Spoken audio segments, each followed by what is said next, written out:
From demanding his girlfriend get an STD test, telling her to shave her legs and that her breath stinks, Big Ed is continuing to prove himself as one of the most disgusting men I've ever seen on reality TV. And this is part 2 of the series of me reacting to his entire time on 90 Day Fiance. And in the last video I did on Big Ed, we covered the insane age gap between the couple, almost 30 years, and that the foundation of his relationship with Rose is built on lies. Big Ed lied about his height, his health issues, and the fact that he promised Rose he'd have children with her, even though he's had a vasectomy. In this episode, Big Ed comes clean about that, so I definitely recommend watching the previous video before this one. Anyway, we left Ed in the Manila market where he was sweating profusely and complaining every chance he got. This is crazy. I'm dying. I'm like so hot right now. I need air con. I need air conditioning. I want to go. Because of the heat, or really because Ed is just a bad person, he snaps at Rose for no reason. He can't even fake being nice for a few hours before taking his frustration out on Rose, who's done nothing but try to help him. To say sorry, Ed takes Rose to get her nails done, and he gets himself a manicure as well, which you can make of that what you will. But Rose isn't too impressed. But when Ed got stressed and his behavior is bad, so I feel not good. He need to calm down. Rose forgives him, but as soon as she does, Ed uses it the opportunity to lay more accusations on her, just like he did last episode about her relationships with other men. Instead of just enjoying time with her, after spending months in a long-distance relationship, Ed pretty much tortures Rose with all of these insane accusations. So Rose, I just can't shake this. And I know I keep asking you again and again, but I'm just... What's your concern? That you have a lot of friends on Facebook. It's a friend at night. We not to talk to all. So are any of them any of your ex-boyfriends? No, not. The thing is, Rose already told Ed this. She made it very clear that her Facebook friends are just friends. So this tells me that Ed doesn't believe her and will just keep bringing it up, which is honestly just proving that he's so insecure. Even if Rose did still have her exes on Facebook, I don't even think that's a major issue. Ed just wants to have complete control over her, and it's unsettling to watch. Like, when was your last ex-boyfriend? So blocked on my Facebook, so I don't know where. Oh, so you did meet him on Facebook? Yeah, I blocked. So you said that none of your 4,000 friends on Facebook have ever been a boyfriend of yours? No. But then you said, well, one of them you blocked on Facebook. Okay, so some of your exes were on Facebook. Don't worry, it's you only. In my mind, I'm like, okay, Rose just lied to me about having ex-boyfriends on her Facebook. But then I'm like, there is a language barrier, so maybe she didn't understand my question. Ed clearly knows what he's doing here. He's set a trap with his wording and now he's trying to catch her out. Obviously, she will have someone that she used to date on Facebook. Pretty much everyone is on social media, so that shouldn't be a surprise to him. But Ed is trying to make out that Rose is a liar. Since we've been, like, dating on Facebook, have you been faithful to me? I'm faithful to you. I don't have chat any guy on my Facebook.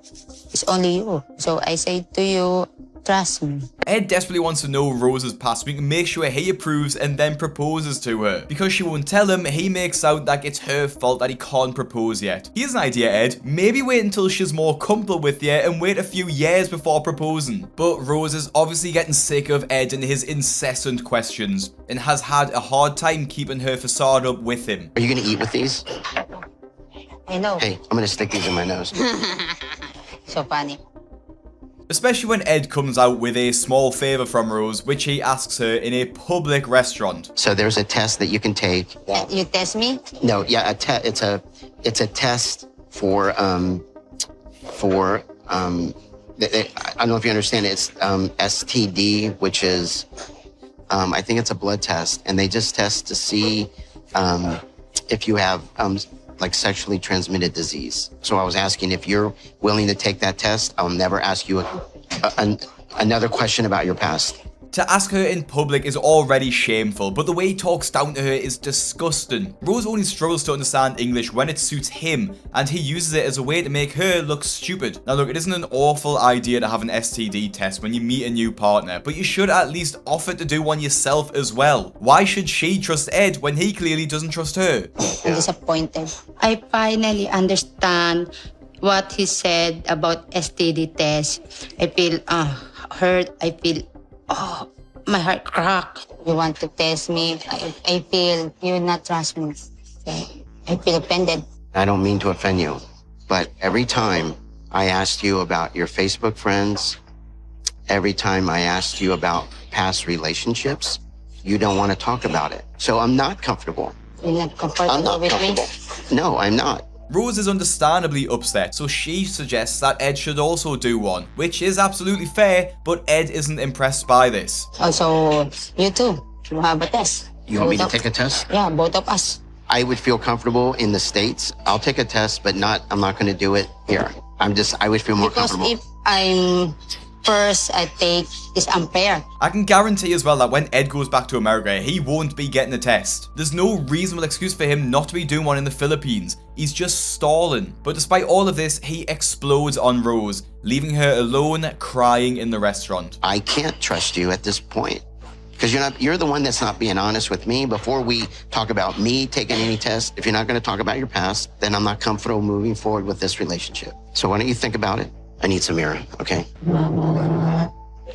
Rose is so upset that even the producers even have to step in to make sure she's okay. Ed puts her in a horrible situation. He basically forces her to speak about her past or he will leave her. If someone isn't comfortable about talking about the past, I would assume that there's something traumatic there, so Ed pushing her is pretty unfair. Finally, Rose decides to tell Ed about her past, which is obviously very upsetting for her. Her son's dad has his own family and no longer speaks to her or his son. That must be really hard to deal with, as she's been a single mom since she was 19. And as for her relationship since then, those are also difficult for Rose to talk about. I have two boyfriends. It's hurt to me. So I live. I don't have any voice anymore.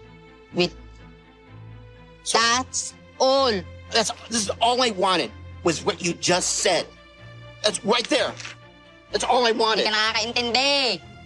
Okay. Don't want to talk to you because you not understand me. Well, hello. I don't speak Tagalog, please. Sa'yo, balak sa buhay mo. The couple go their separate ways for the night as Rose is absolutely fed up with Ed and his accusations against her. He slams her taxi door shut and storms off to his own hotel like a baby. For what it's worth, I'm sorry. The next morning, Ed cries his eyes out for what feels like hours, sad that Rose is angry with him. He regrets asking her to do an STD test, but then blames Rose anyway because he says that she should have just been honest about her past. I just want the opportunity to say I'm sorry. I want to apologize. Despite calling Rose several times, she doesn't pick up, so Ed invites her to a cafe and just hopes that she'll come. He waits for her staring out of the window like a little lost puppy. Ed is so amazing at making himself always look like the victim. He can never take full responsibility for anything and always claims that someone has made him act that way. Like it wasn't his fault that he had to ask Rose for a test, it was her fault because she didn't tell him about her past, which was completely normal anyway. But an hour and a half later, Rose still doesn't turn up. If Rose doesn't come, then this would have been all for nothing. Another 30 minutes later, Ed is still waiting, and finally Rose shows up. She's still angry with Ed, which is obviously understandable. Well, thank you for coming. I wanted to tell you face to face that I'm sorry and that I trust you now with no question. The way Ed looks at Rose honestly just makes me cringe, like it's literally so pathetic. But Rose doesn't just want to forgive and forget. She wants to make sure Ed never asks her to do a test again. So you don't ask me again for you want the test? Never. I want you to know that my heart hears you, and I will always trust you, and I'll always love you from this day forward. Because I never want what last night to ever happen, ever. You're teaching me that I need to learn how to love. Ed just doesn't seem to be like a fully developed adult here. He talks like he's 16, not in his 50s. Every couple has arguments, it is normal. But Ed takes every disagreement so personally and it destroys his ego. And he talks about their relationship with such promise, apologizing over and over again, like he forgets that he's still keeping a major secret from Rose, that he doesn't want any more children and will be having a vasectomy. So to see him here crying is just pathetic, because he's a liar through and through. After making up, Rose agrees to spend one more night in Manila at Ed's hotel and then travel to see her family.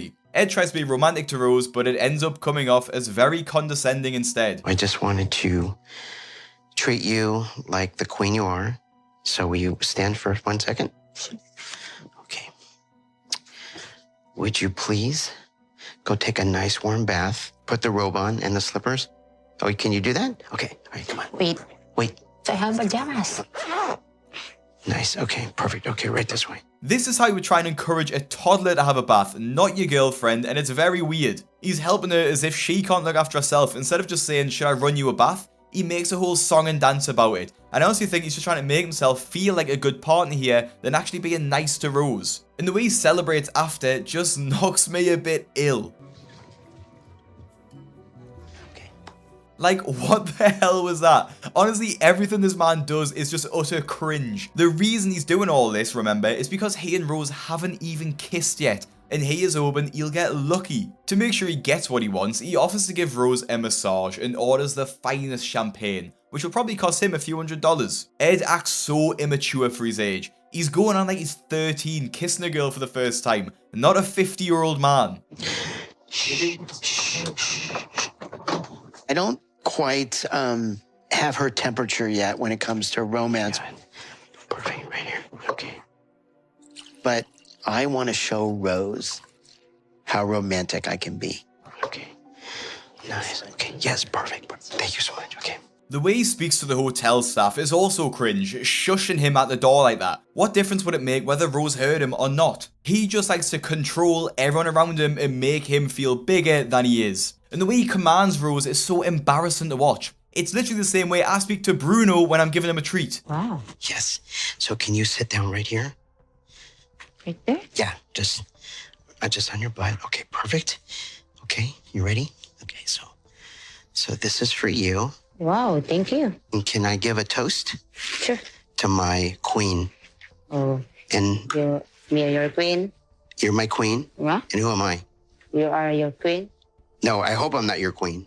You're the queen and I am the...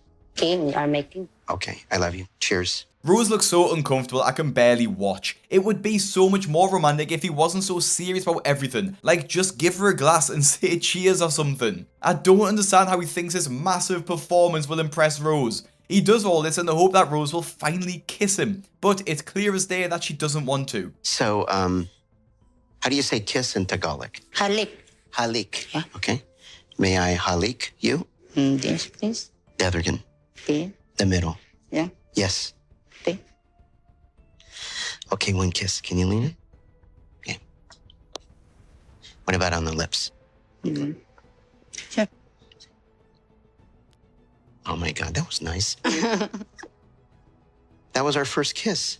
This is genuinely difficult to watch because Rose clearly doesn't want to be there. And as you know in my other video on Big Ed, he doesn't have a hard time kissing people without their consent, as he literally pulled his future girlfriend Liz's face to make her kiss him. And if you missed that video, maybe make sure you subscribe so you don't miss any more of my future videos, and you can watch the downfall of Big Ed after you've watched this one. Anyway, the next day, Ed brags about finally taking their relationship to the next level, and he has no problem telling the cameras that they have been intimate. I can hardly imagine that Rose would be okay with him sharing this much info, especially as she refused to tell the producers anything that happened. And to make matters worse, Ed isn't even sure if Rose enjoyed it. Tonight we made love.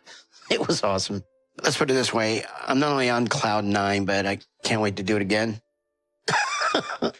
I think she enjoyed it. It's quite sad because I think it's obvious that Rose doesn't want to be with Ed, and I don't know how he can't say it, especially as she's been making excuses not to kiss him. Can I have a kiss? Oh, I don't babe, it's hurt on me. Ouch. Really? Oh, yeah. Really? Give me just a little. It's hurt. Shave it. The whole situation is just so weird. Ed is extremely forward with Rose and can't take no for an answer. He's very controlling of her too and just wants her to comply with everything he wants, especially when he makes things 1,000 times worse by asking her this. Okay, here's the deal. What? Don't be mad at me, but last night when I noticed that your legs were kind of like mine, they were hairy. What? Yeah. So I'll make you a deal. If you shave your legs, I'll shave my beard. Why? They shave my legs. Leg hair, it just seems kind of less feminine for a woman. So I don't like leg hair. It's gross. The fact that Ed can call Rose's leg hair gross while he is literally covered his hair in mayo in the last episode and is lying on the bed looking like that is embarrassing. In the Philippines, it's normal for women not to shave their legs, and to be honest, you can't even see Rose's leg hair anyway, so it's pretty much a non-issue. Big Ed forgets that he's dating someone from a different culture, and they won't do the same things as American women. Plus, Rose lives in literal poverty. Shaving her legs and buying razors and shaving cream is probably the last thing on her mind. I feel bad for Rose because she's so young and is already being coerced into doing things she's uncomfortable with. She gives in and does shave her legs for Ed though, and they embark on the 3-hour car ride to Rose's hometown to introduce Ed to her family. But he has no idea what to expect, and I can't imagine he'll cope well without his aircon and his 1,000 thread count sheets. Rose's neighborhood, it's pretty tough living. It's very poor. Most of the houses don't have doors on them. This is real poverty. Is this where you grew up? Yeah. And you think I'll be safe? Yeah, of course. As Ed starts to meet Rose's family, he speaks with her sister Maria, who asked him for money before he travelled to the Philippines. And it gets pretty awkward too, because Marie is annoyed that Ed lied about his appearance. Ngayong nakita ko si Ed ng personal, mas maliit siya sa akin. Saka yung medyo mataba nga siya.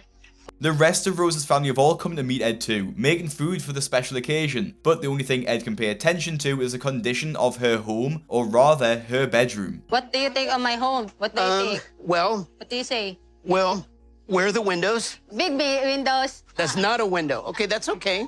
No flying bats or cockroaches. I don't want I that. don't know. You don't know. It's all open up above. And they don't really have a front door. It's just a kind of a curtain of paper CD covers. And it's all concrete with sheets hanging, covering, I guess, to make it more homely. And I expected it to be, pretty bad, but this is really bad. Rose's house would probably shock most people from the Western world, but Ed has seen her house loads when the video called. He already knows what it was going to look like, so I don't know why he's acting like this. But Ed gets even more awkward when Rose's dad arrives and he tries to make a good impression, but he just comes off as a very strange man. Oh, wow. Is this your dad? Dito ka. Here pa. Dito ka. Hi. Hello. Hi. Hello. How are you? Fine. Nice to meet you. Yes. Nice to meet you.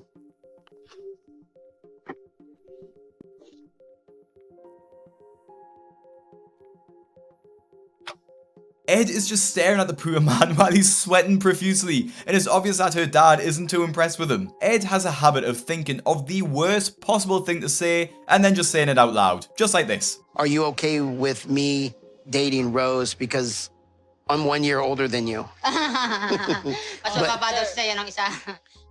Everyone is sitting there thinking, what the hell is this man just said? Like, what on earth was Ed expecting her dad to say? Like, oh yeah, it's fine. I actually like that you're a lot older than me. It's just so beyond weird. I can't even think of anyone saying that out loud. Ed is already on thin ice as it is, and seems to make everything worse. After the meal, Rose's dad decides that he will sleep in the house with Ed and Rose to make sure that they basically don't have sex. Napagdesisyonan ko na hindi ako portable na dalawa lang sila doon. So gusto ko makasigurado na irerespeto niya si Rose. Okay, cool. We'll just, yeah. Because my dad is worried about me. I understand. I just didn't expect it. It's a weird situation, I'll admit, but dating anyone more than half your age is already a very weird situation. Things only continue to get worse for Ed when he realizes that Rose doesn't have a proper bed and sleeps on a thin mattress on the floor, all while her roof leaks water from the tropical storm outside. I have a skin condition called atopic dermatitis, so I can only sleep with sheets that have at least 1,000 thread count. So I preemptively shipped these special sheets to Rose, but they didn't arrive. Now I'm screwed. While Ed complains about one night sleeping on an uncomfortable bed with his 1,000 thread count sheets, Rose and her family have lived here their entire lives. I get that most people would hate this, I would too, but Ed's attitude is awful and he can see nothing positive in it. Rose seems quite excited to show her life to Ed as well, but all he can do is complain. I spent the night at Rose's home, and this was one of the worst nights of my life. I'm completely drained. I haven't slept. The mattress that I slept in was soaking wet. This was the first night I've ever spent without access to air conditioning, and I hated it. And I feel broken. Instead of saying something like, I was really uncomfortable last night, but I'm glad I did it because I got to understand of what your life is like. That would have been a positive he could have taken from the situation. But instead, all Ed did was complain about how he felt without even acknowledging that this is normal life for many people in the Philippines and other countries. I don't want you to be mad, but I don't think I can stay here again. You can? Don't be mad at me, though. A little bit. If I got a hotel room, would you come and stay? I kind of want to take you on a little vacation, just you and me. But I'm sad because my friends is here. I wish I could stay to my home and spend time to my son because I want my son comfortable if we get married. The whole point of Ed going to the Philippines was to meet her family, especially her young son, and now he's wanting to leave and stay somewhere else. I wouldn't want to stay in Rose's house either, but he won't be there for long. And after a night of sweating with no aircon, Ed desperately needs to shower, but Rose doesn't have running water. Okay, what do we do? Oh my God! Whoa, whoa, whoa, whoa, whoa, whoa, whoa, whoa. Nice. This has to be the weirdest experience of my life. Nice. Oh yeah, nice. Wait a minute. Whoa. Ed's embarrassing behaviour doesn't end there. Rose's dad wants to show him around their village and takes him to the pig farm that he owns. But it seems like Ed has never been on a farm before because he is absolutely useless. Here, can I put these on my feet? Yeah. Kaya lang parang hindi siya handa kasi nakasapatos pa siya. Maputik. Okay, yeah, hold on. Oh, take care yourself. Okay. Right there, okay. Oh, God, okay. Okay. All right, sorry. Oh, don't bite me. I think the baggies are making me more slipperier. I'm standing there trying to catch my balance because every step I take, I'm stepping into mud, more mud. I can't get good footings because I'm in sneakers wrapped in plastic baggies. I just kept falling. Here, this way. How do I get over there? Just Take this. throw it? Yeah. Son of a bitch. Son of a bitch. It's given me secondhand embarrassment watching him slip and fall all over the place. And there isn't a single thing that this man can do that isn't cringe. Anyway, after Ed's failed attempt at feeding the pigs, he asks Rose's dad if he approves them both going to stay in a different part of the Philippines for a short holiday. Her dad agrees, so they head back to their house to pack their things. And in the next episode, Ed finally comes clean to Rose about his vasectomy and admits that he doesn't want any more children after he promised her that he did. The next episode of the Big Ed saga will be out exactly 1 week after this video is posted. So make sure you subscribe so you don't miss it. Click the video on your screen now to see part 1. Thank you for watching, and I'll see you in the next one.